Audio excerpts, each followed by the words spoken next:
You don't call a man's life's work junk unless you're about to lose everything, and I mean everything.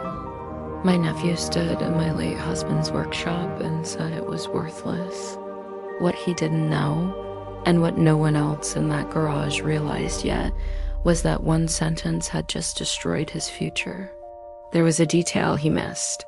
I'll tell you what it was at the end. Let me start with the part people still don't believe. He was already holding a clipboard, already confident, already smiling. Sunlight was cutting through the dust like it always did in Bill's garage. Tools on the wall older than my nephew. Tools with stories. And he says, real casual, I sold the lot. Bulldozers arrive at noon. But here is where it gets strange. He didn't stop there. He picked up Bill's last hand-carved piece, something my husband made with hands that shook from age and service, and tossed it into the trash, called it sawdust, called Bill's craftsmanship a hobby, then looked at me and said I was too old to understand value anyway. Grown man, standing where a veteran built his legacy, laughing. Most people miss this next part. I didn't yell. I didn't cry.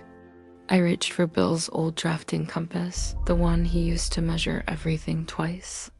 And I said, calm as could be, Bill didn't just teach me how to work wood. He taught me how to read the grain, pause, and how to spot rot. You could feel the air change. Just when it seems clear, it isn't. See, my nephew rushed the sale. Didn't bother checking easements. Didn't check historical filings. Didn't check military preservation records. 3 days earlier, that junk shop had been declared a state-protected landmark, veteran-owned, historically registered, untouchable. That was the key. I mentioned earlier, the developer pulled out within the hour, sued him for the $500,000 deposit he had already spent on a flashy car, and when the bank discovered, he forged my signature to push the sale through. They froze every account, elder fraud, gone, all of it. I pulled Bill's carving out of the trash, wiped it clean, and said, around here, we don't call this scrap. We call it legacy. Some tools never get dull. And if you want to see what happened the morning the bulldozers showed up, watch the next video on the end screen.